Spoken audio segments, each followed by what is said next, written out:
तो आज की इस वीडियो लेक्चर में हम लोग बात करने वाले हैं मैथ के मोस्ट सब्जेक्टिव क्वेश्चंस के बारे में, जो कि सीधा सीधी आपके जो बोर्ड एग्जाम में पूछे जाएंगे। क्योंकि बहुत सारे बच्चे ने जो कमेंट्स भी कराए कि सर आप जो केवल ऑब्जेक्टिव कराए जा रहे हो, सब्जेक्टिव का भी जो वीडियो लाइए। सो फाइनली ये जो वीडियो है आपका मैथ के मोस्ट वीवीआई सब्जेक्टिव क्वेश्चन का, इसमें से बहुत सारे क्वेश्चन आपके एग्जाम में जो है पूछे जाएंगे। ठीक है, तो इसलिए इस वीडियो को शुरू से लेकर के बिल्कुल लास्ट तक एकदम कंसंट्रेट के साथ जो है आपको देखते रहना है, ताकि एग्जाम में कोई भी क्वेश्चन जो है आपसे छूटे नहीं। ठीक है, चलिए तो बात करते हैं इसमें 2 नंबर वाले प्रश्न के बारे में, क्योंकि बहुत सारे बच्चों को पता नहीं होता है कि आखिर में इन क्वेश्चंस को जो कैसे कैसे बनाना होता है, एग्जाम में हम लोग को किस तरीके से लिखना होता है। तो सब कुछ बना करके लिख करके मैं आपको जो सिखाऊंगा एंड देन आंसर भी जो ला करके दिखाऊंगा। ठीक है, तो चलिए बने रहे बिल्कुल हमारे साथ शुरू से लेकर के लास्ट तक। लेकिन इससे पहले आपसे एक छोटा सा रिक्वेस्ट है कि अगर आप इस चैनल पर नए होंगे तो चैनल को जरूर से सब्सक्राइब कर लीजिएगा एंड देन वीडियो अगर आपको अच्छा लगेगा तो वीडियो को भी जरूर से लाइक करिएगा। ठीक है, तो आइए इसी के साथ देखना आपके स्क्रीन पे जो क्वेश्चन जो शो हो रहा होगा। तो हम लोग यहाँ पे काफी बढ़िया बढ़िया क्वेश्चन करेंगे जो कि सीधा सीधे आपके जो एग्जाम में पूछे जाएंगे। ठीक है, तो सबसे पहली बात क्वेश्चन जो है क्या करा है देख लो। करा अभाज्य गुणनखंड विधि द्वारा 96 और 404 का मासा ज्ञात करें। कितना कितना का? 96 और 404 का।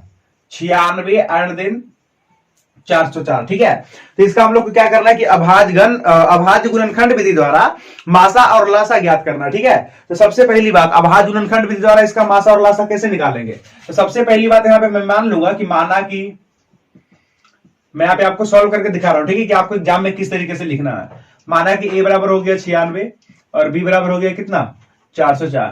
ठीक है जी, अब a का गुणनखंड करेंगे तो यानी 96 का गुणनखंड करेंगे तो कितना आएगा। तो 96 का हम गुणनखंड करेंगे तो देख लो, मैं सबसे पहले 2 से लगाऊंगा तो 48 दूनी 96, फिर 2 से लगाऊंगा तो 24 दूनी 48 और फिर 2 से लगाऊंगा तो 12 दूनी 24, उसको फिर 2 से तो 6 दूनी 12 और 2 तिया 6। ठीक है जी, यानी 2 गुने 2 कितना हो गया 5 बार, तो 3 और 1 4 और 1 5 एंड देन उसके बाद 3। ठीक है जी, हो गया हमारा 96। एक बार गुना करके भी चेक कर लेना, 2 दूनी 4 दूनी 8 दूनी 16 दूनी 32 तिया 96। ठीक है जी, उसके बाद अब हमको चाहिए 404 का। ठीक है, तो देख लो 404 को हम लोग कितना लिखेंगे। सबसे पहले मैं 2 से लगाऊंगा तो गया कितना 2 दूनी 4 यानी कि 202 हो गया, फिर मैं 2 से लगाऊंगा तो यानी कि 101 हो गया। ठीक है, अच्छा जी, तो बस इसको इतना ही रहने देते हैं, यानी कि 404 को हम लोग जो क्या ही लिख सकते हैं, तो 2 गुने 2 एंड देन गुने 101। अच्छा, अब सुनना ध्यान से, अब हमको क्या चाहिए। तो सबसे पहली बात जो है मैं यहाँ पे कर लेता हूं HCF इन दोनों का। ठीक है, यानी ए बी कहने का मतलब है 96 और 404 का। ठीक है, तो इन दोनों का HCF क्या होगा। तो आपको पता है क्या कि मासा क्या होता है, हर एक ऑडियंस को पता होना चाहिए। मासा वही होता है जो दोनों में कॉमन हो। तो बेसिकली इन दोनों में भी जो सबसे पहले क्या कॉमन है, ये रहा 2 और देन ये रहा 2। ठीक है, तो HCF ऑफ ए बी यानी 96 404 का क्या हो जाएगा 2 गुने 2 और गुना कर लेंगे तो 4 हो जाएगा आंसर। ये रहा हमारा इन दोनों का क्या, तो मासा। कौन विधि से निकाल रहे हैं, तो अभाज्य गुणनखंड विधि से। उसके बाद हम लोग निकाल लेते हैं एलसीएम यानी कि लासा, ए कॉमा बी।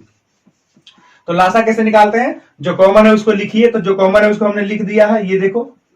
और जो नहीं भी कॉमन है ना उसको भी लिख दो, यानी कि 2 गुने 2 गुने 2 गुने 3, 2 गुने 2 गुने 2 गुने 3, और साथ ही साथ इसको भी लिखेंगे 101। ठीक है, और जब हम इस चीज को गुना कर लेंगे तो गुना करने के बाद कितना आएगा वो मैं आपको बता देता हूं। ठीक है, 2 गुने 2 गुने कितना हो गया 4 बार, 1 2 3 4 बार, और 2 2 4 1 5। ठीक है, उसके बाद साथ साथ 3 हो गया और देन उसके बाद कितना हो गया 101 हो गया। ठीक है जी, इसको गुना करने के बाद हमारा जाएगा 96। ओके, क्लियर है सारे बच्चों को, गुना करके देख लेना, आ जाएगा 96।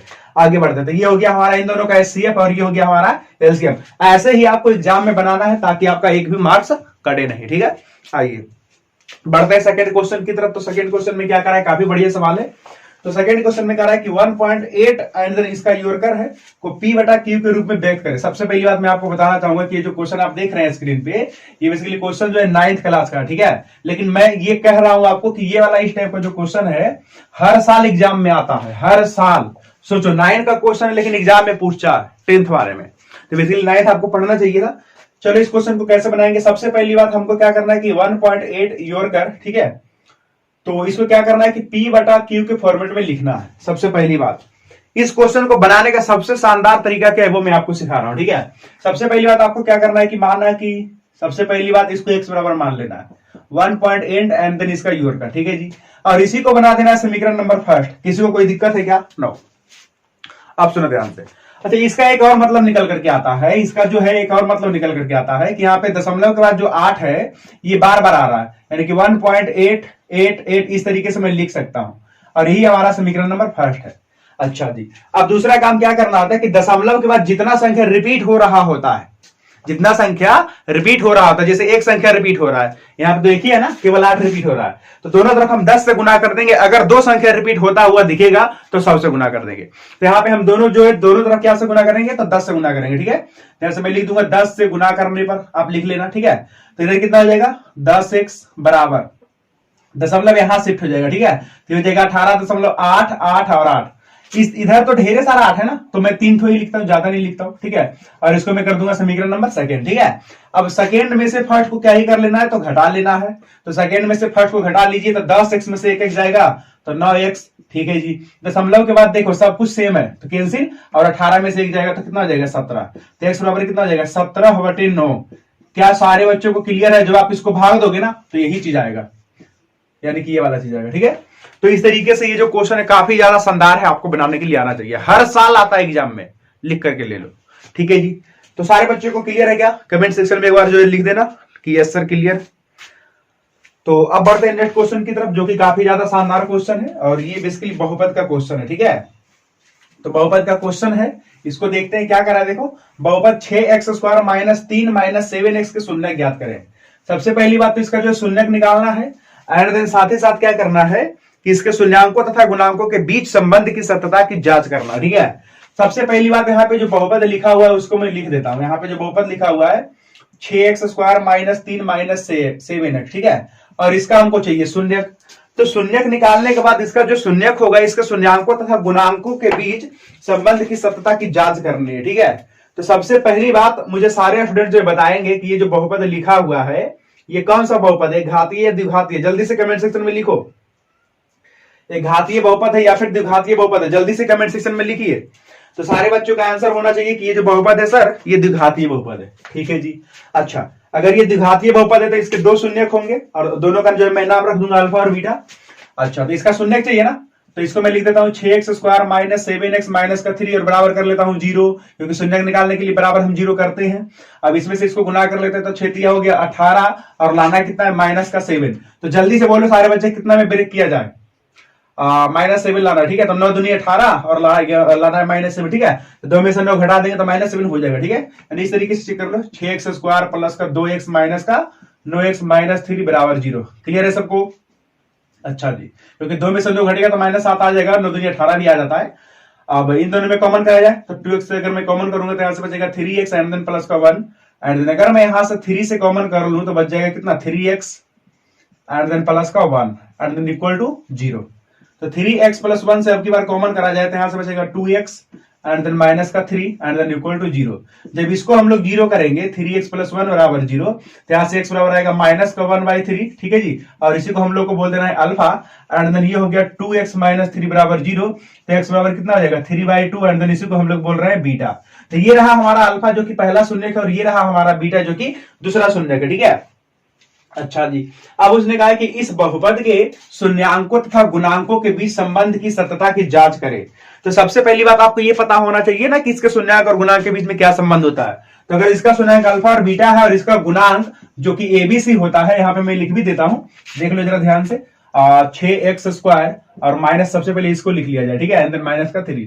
इसमें a बराबर 6 है और b बराबर क्या है -7 है, एंड देन c बराबर क्या है तो -3 है। यही हमारा है क्या, तो ये हमारा हो गया गुणांक। क्या हो गया जी, गुणांक हो गया। और ये सब क्या है, अल्फा और बीटा, ये शून्यक है। तो इसके और इसके बीच में कुछ रिलेशन होता है, नहीं पता है तो लिख लीजिए, अल्फा + बीटा बराबर -b/a होता है, अल्फा × बीटा बराबर c/a होता है। ठीक है, तो यही चीजें हम लोग को प्रूव करनी है। तो सबसे पहली बात, क्या मैं यहां से अल्फा + बीटा निकाल लू क्या? यस, ये अल्फा और ये बीटा तो मैं लिख लेता हूं, क्योंकि अल्फा + बीटा, देख लो अल्फा की जगह कितना -1/3 प्लस बीटा की जगह कितना 3/2। ठीक है जी, एलसीएम वगैरह ले लेते हैं तो 3 × 2 = 6, तो 3 दूनी 6, ये हो गया -2, 2 तिया 6 यानी कि 3 तिया 9। सही हुआ ना, 3 दूनी 6 तो -2 हो गया, 2 तिया 6, 3 तिया 9 हो गया। ठीक है, और 9 में से 2 घटेगा तो कितना आ जाएगा, जल्दी से बोलो, 7/6।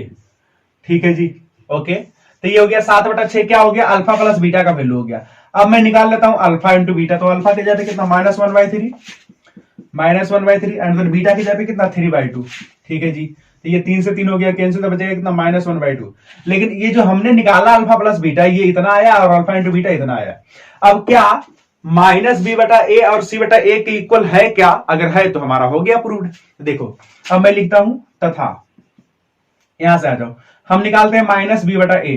तो माइनस बी के जगह पे मैं कितना लिखूंगा? माइनस का 7, एंड देन ए के जगह पे मैं कितना लिखूंगा? 6। तो कितना हो गया? माइनस माइनस यानी कि 7/6। यही लाना था क्या? यस।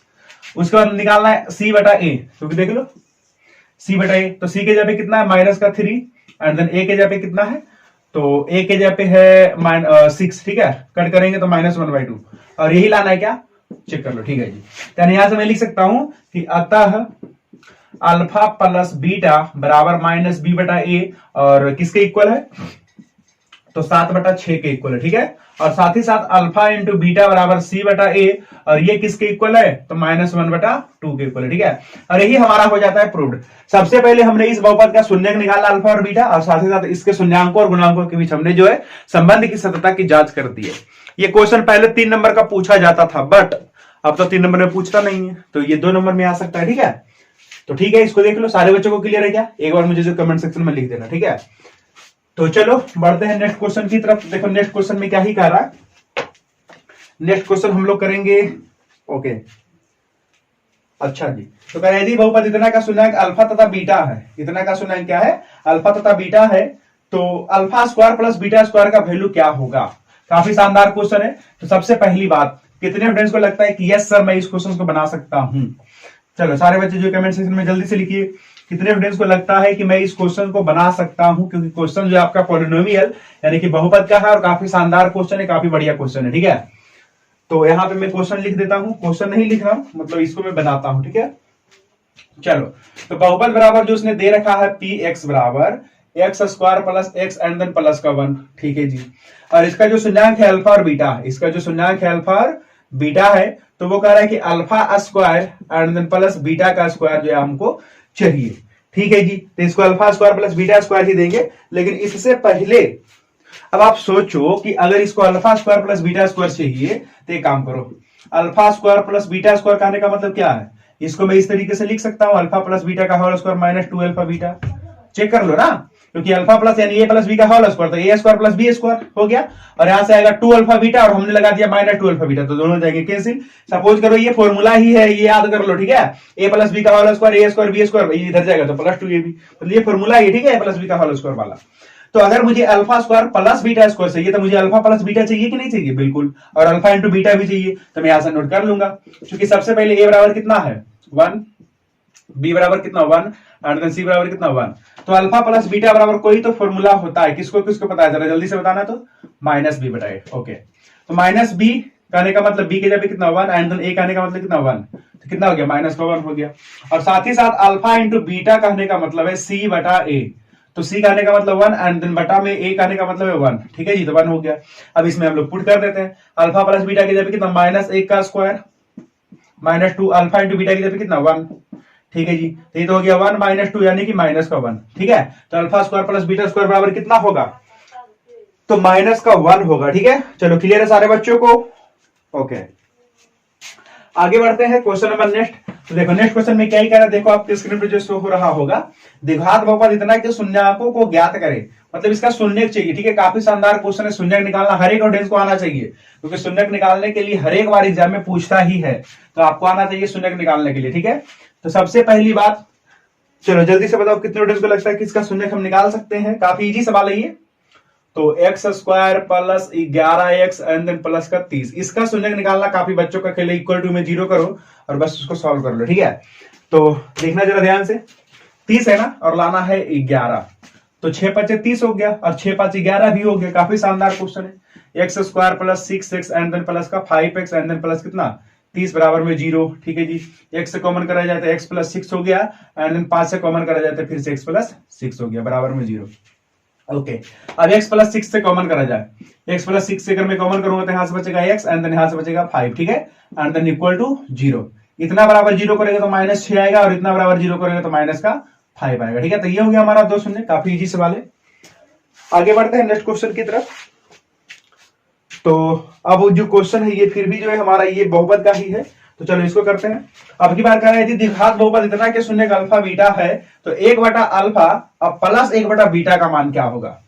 1/अल्फा प्लस 1/बीटा बीटा का मान क्या होगा। ठीक है, देखना बहुपद कितना दिया हुआ है, तो बहुपद दिया हुआ है 5x² minus 7x and plus का 1। ठीक है जी, ये हमारा बहुपद है।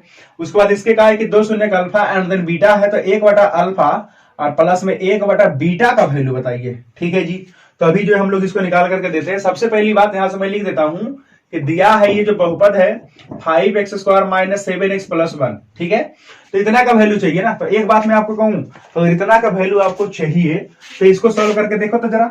ये पूछ रहा है अल्फा इंटू बीटा, लघुत्तम ले लिया हूं मैं, तो ऊपर हो जाएगा beta and then plus alpha, यानी कि अल्फा प्लस बीटा और अल्फा इंटू बीटा आपको चाहिए। ठीक है, तो एक काम करते हैं, इसमें से मैं अल्फा प्लस बीटा और अल्फा इंटू बीटा निकाल लेता हूं और उसके बाद इसको हम लोग जो कैलकुलेट कर लेंगे। ठीक है, तो देख लो, ए के जगह पे कितना 5, बी के जगह पे माइनस का 7 एंड देन सी के जगह पे 1। ठीक है जी, तो अल्फा प्लस बीटा बराबर क्या होता है, माइनस बी बटा ए होता है। माइनस बी का आने का मतलब माइनस 7 एंड देन ए का आने का मतलब 5, यानी कि 7/5 और अल्फा इंटू बीटा का आने का मतलब क्या है, सी बटा ए, तो सी का आने का मतलब 1 एंड देन ए का आने का मतलब 5। ठीक है जी, अब इसको चाहिए क्या, तो इसको चाहिए 1/अल्फा और प्लस में 1/बीटा। तो ये हो गया अल्फा इंटू बीटा, अल्फा से अल्फा कैंसिल तो ऊपर हो जाएगा बीटा एंड देन बीटा से बीटा कैंसिल, तो ये हो गया अल्फा।